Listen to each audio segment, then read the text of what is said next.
Hi, my name is Kimberly Wilsch, and I am in the CRJ 224 Police Community Relations class. And I am talking about the police strategies to address complaints of excessive force.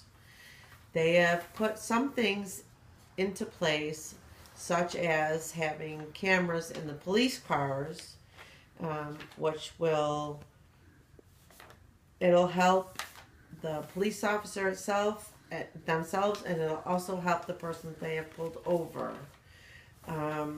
Unfortunately, the way the times are changing, and nowadays it seems like everybody that has a camera on their phone, if they see something going wrong, that they tape it instead of helping the person or the officer. Um, with the camera being in the front of the car, I feel that that's a great idea, because if an officer pulls someone over, then it covers themselves and it covers the person that they have pulled over.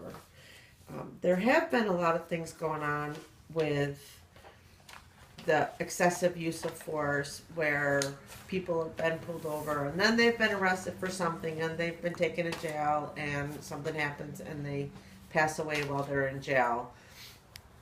I think there needs to be a lot more training. I think they need to come up with new strategies and new ideas to be able to help the officers and to help the people of the public.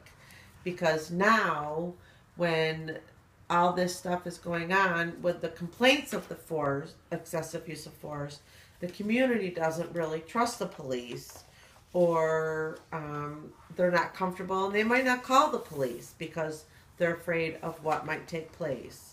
I personally have read several articles between the stuff that was on the York County Library and the cops .gov resources that we had for this class. And it just amazes me that even in this day and age, that we still don't have everything cemented 100% in place. I don't know if we ever will, but I would really like to see where there's more training regarding how an officer should handle a certain situation. Although when you're in that situation, you just don't know how you're going to act or what you're going to do. And I know I'm talking in circles right now. I just really, really feel that there needs to be something done to protect the people of the community and to protect the officers. I honestly don't know at that point in time what that can be, just to safeguard people. Maybe they need to have certain classes. Maybe they just need to get the community and the police department together at one point in time and try to figure some stuff out as well. You have your really good police officers, and you have some of them that are not so great. And I know this probably doesn't have much to do with the class, but I watched the movie Straight Outta Compton last night, and it was just like, it was racial profiling, and it was white and black officers that were profiling against these people because where they were at, and basically because of their race and their gender. And they couldn't have been farther off the mark. They just figured that because they were young African American males, that they were dealing drugs, or they were buying drugs, or they were carrying drugs.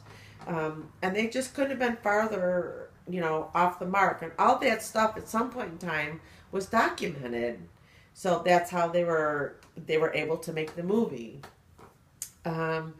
I think that there are a lot of obstacles that the people of the community have to deal with. And I think there's a lot of obstacles that the police officers have to deal with as well, because what might benefit an officer in one situation isn't going to benefit them in another. And the same goes for the person that they've pulled over, or who they're following, or who, they might be taken care of at that exact time.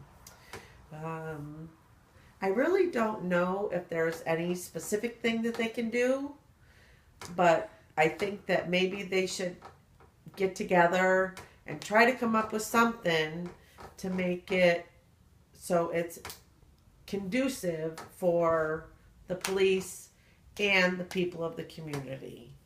Thank you very much.